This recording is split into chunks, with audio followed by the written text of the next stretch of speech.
বৈষম্য বিরোধী আন্দোলনের ঘটনায় নারায়ণগঞ্জের সিদ্ধিরগঞ্জ থানায় দায়ের করা জুতা কারখানার শ্রমিক সজল হত্যা মামলায় সেলিনা হায়াত আইভীকে জিজ্ঞাসাবাদে 2 দিনের রিমান্ড মঞ্জুর করেছেন আদালত। বুধবার সকালে নারায়ণগঞ্জের সিনিয়র জুডিশিয়াল ম্যাজিস্ট্রেট মাইনুদ্দিন কাদিরের আদালতে তার বিরুদ্ধে 7 দিনের রিমান্ড চায় পুলিশ।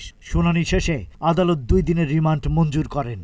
গত 16 মে সিদ্ধিরগঞ্জ থানায় দায়ের করা সজল হত্যা মামলায় আইভী 6 নম্বর আসামি এবং একই আদালতে গত 7 সেপ্টেম্বর ফতুল্লা থানায় দায়ের করা সাইদ হত্যা চেষ্টা মামলাতে শন অ্যারেস্ট দেখায় পুলিশ। সেই সাথে মামলা দুটির জামিন আবেদন নামঞ্জুর করেন। 2টি মোকদ্দমা, ফতুল্লা থানার মোকদ্দমায় শন অ্যারেস্টের প্রার্থ দিলে আমরা বিজ্ঞ আদালতে জামিনের দরখাস্ত দাখিল করি। বিজ্ঞ আদালত দয়া করে আমাদের জামিন নামঞ্জুর করেন। সিদ্ধিরগঞ্জ থানার যে মোকদ্দমাটি 29/5/2025 এই মোকদ্দমায় শন অ্যারেস্টের প্রেয়ার দেয় এবং রাষ্ট্রপক্ষ রিমান্ডের আবেদন করে। রাষ্ট্রপক্ষে শুনানি করে আমরা মেয়র আইভীর পক্ষে আইনজীবীরা তার পক্ষে শুনানি করি।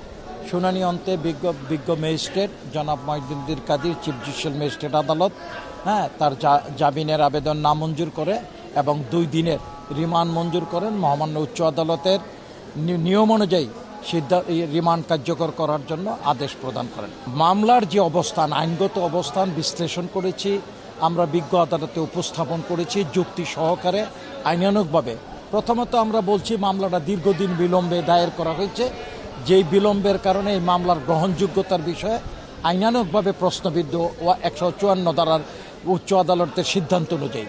দ্বিতীয়ত হচ্ছে মেয়র আইভীর নাম থাকা ব্যতীত এই এজাহার 2টিতে তার কোনো পার্ট প্লে নাই, ওভারঅ্যাক্ট নাই, সেই ঘটনাস্থলে উপস্থিত ছিল সেই মর্মেও কোনো বক্তব্য নাই এবং মেয়র আইভী অস্ত্র বহন করছে, কাউকে গুলি করছে সেই কথাটা এজাহারের মধ্যে সুনির্দিষ্ট সুস্পষ্টভাবে বলা নাই।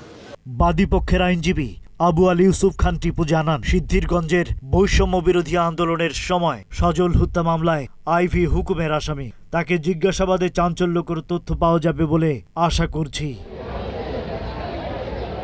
নারায়ণগঞ্জ প্রতিনিধি আতাউর রহমানের পাঠানো তথ্যচিত্রে ডেস্ক রিপোর্ট।